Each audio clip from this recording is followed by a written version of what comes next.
other day, Mrs. Soden read a blog called My Space Adventures.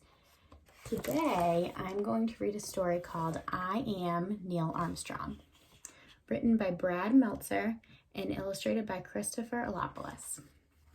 I am Neil Armstrong. I grew up on a farm with no electricity. When I was 8 years old, my goal was to climb this silver maple tree, the biggest one in my backyard. It seemed impossible. The tree was so big and I was so small. How would I do it? I needed to be brave. I wasn't a brave kid though. Back in Ohio, when I was 3 years old, I got scared when we went to go see Santa Claus. I'd also need to be smart. As a kid, I'd loved to read. In first grade, I read more than 100 books. Really? Yep, more than 100 in a year. Finally, I would need to be patient. Yet, to climb that huge tree, the only way to get to the top was this. I had to take that first step. Climbing the tree was like a puzzle. I needed to pick the right branches in the right order. I had to engineer or figure out a solution. I had to use my brain even more than my body. Plus, I loved the feeling of being so high up. But then I grabbed a dead branch and crank, I fell 15 feet. I landed flat on my back. Luckily, I wasn't hurt. On that day, I did learn not to grab dead branches. But the most important thing I did was get back up again. Success never really comes easily. It takes hard work. And when it came to hard work, I was really good at that.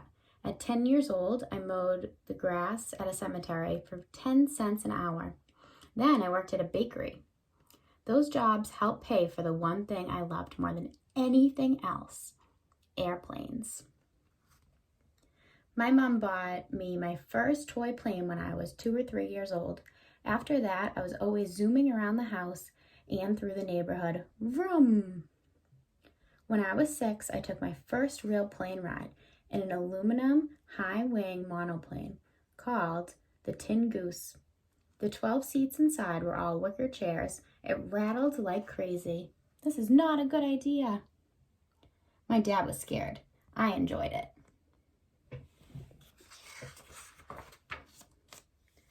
I became obsessed with learning about planes, reading about them, and even building them. As a kid, I built so many model airplanes they covered my entire bedroom and part of the basement. By the time I was 15, instead of buying toy airplanes, I started saving my money for flying lessons.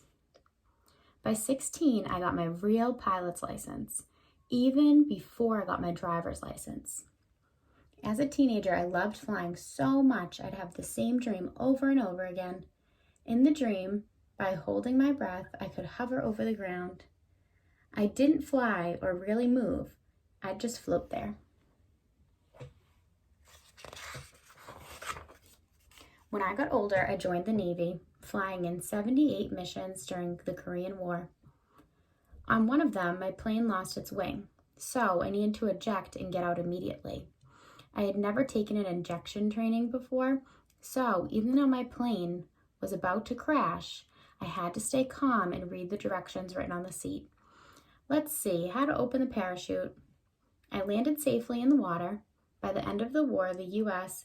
gave me many war medals, though I never bragged about them. I've been taught to stay humble. In college, I studied how to be an engineer, which is a person who designs and builds machines and structures. That love of engineering led me to become a test pilot. Engineers test and learn, test and learn. By flying that rocket, we learned a lot of new things about aerodynamics, how the air affects the plane, hypersonic speed, and the best materials to use on airplanes. Many things better. That's engineering.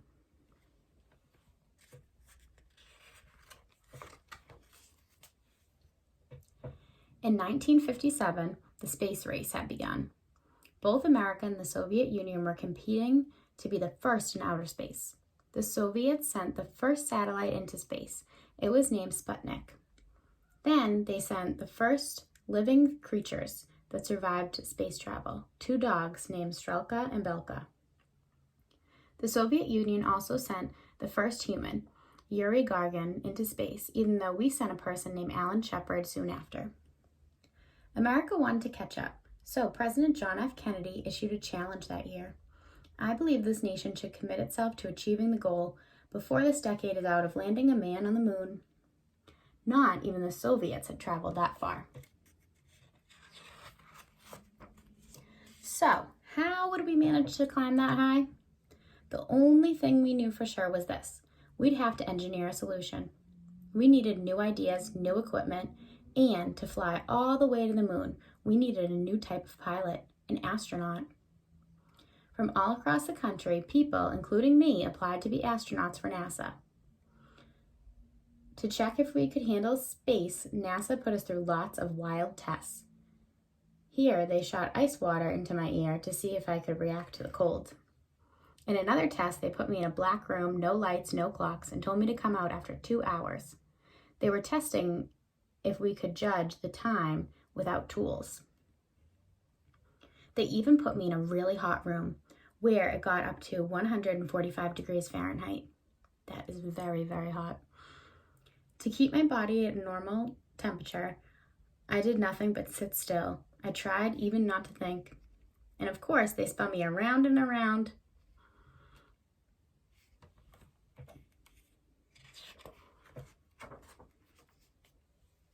To get to the moon, NASA had a step-by-step plan. The Mercury missions would take Americans into space. The Gemini missions would take us into an orbit around the Earth. With each step, we would get a little bit closer and a little bit higher. It was the first time 2 spacecrafts had ever connected in space. Everyone started celebrating the moment we were docked. And then, suddenly, we were undocked again, spinning out of control. Uh-oh, something went wrong. After all those years as a test pilot, I knew how to stay calm. I kept my eyes on the controls so I could fire another thruster to stop our spin. The mission had to be stopped earlier than planned. We landed safely, but it taught me another lesson.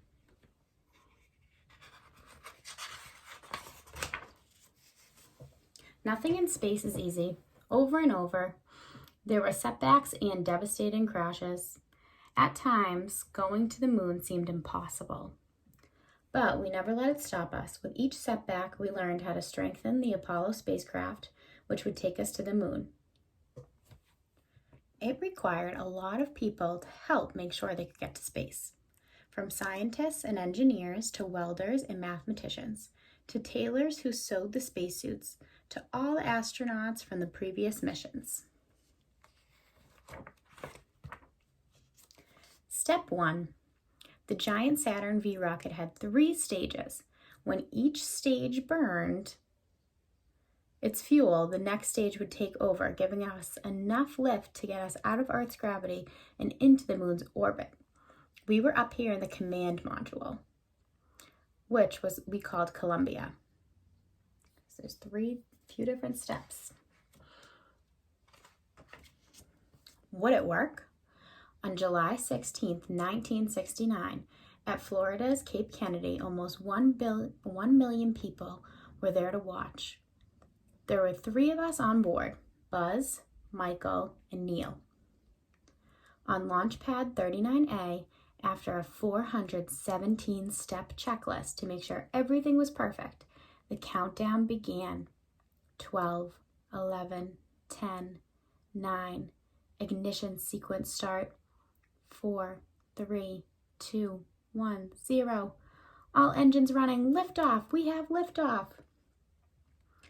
We were going over 24,200 miles per hour as the 3rd stage rocket pushed us free of Earth's gravity. So how was that view? Look at that sunrise. Get the picture of that. So now they're in space.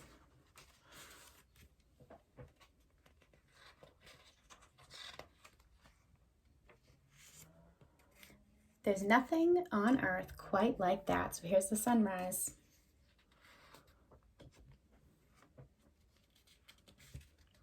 Since there's no gravity in Earth, everything floated, including our food. So we'd eat our meals out of small bags. My favorite was spaghetti with meat sauce. From a bag. For water, we'd drink from a 6-foot tube.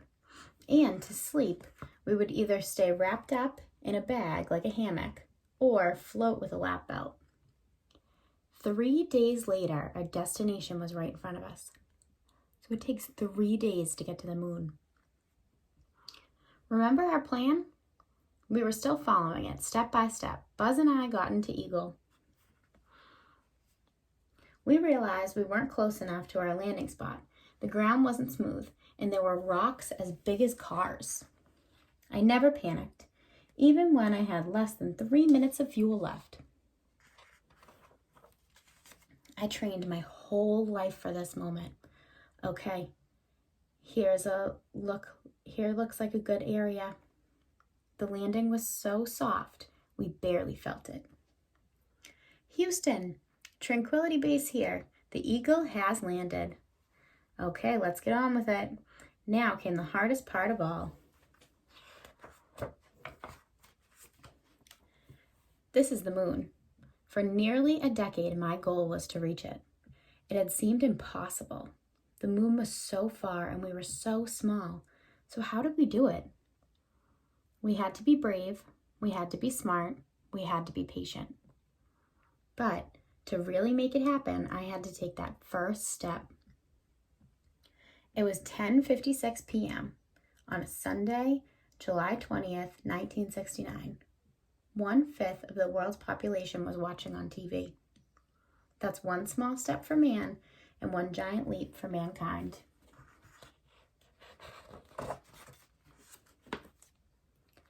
In my life, people called me a test pilot, an astronaut, a space traveler. But to reach the stars, I needed to be an engineer. Engineers search for solutions. They solve problems. How? By testing and failing and testing and failing. It is the key to science and also the key to life. It was never just one small step that got me there. It was the thousands that came before it. We all have moments when we fall and when we fail, but failure is not an ending. It's an opportunity to learn something new. Whenever you tumble, you must get back up. Every mistake you make teaches you a better way forward. Here at the National Space and Air Museum, you can see the real command module and loads of other things, including rocks that they brought back from the moon. Did you know that 3 items were officially left on the moon? 1, a plaque that says, "We come in peace for all mankind." 2, a small disc imprinted with goodwill messages from the world leaders. And 3, an American flag.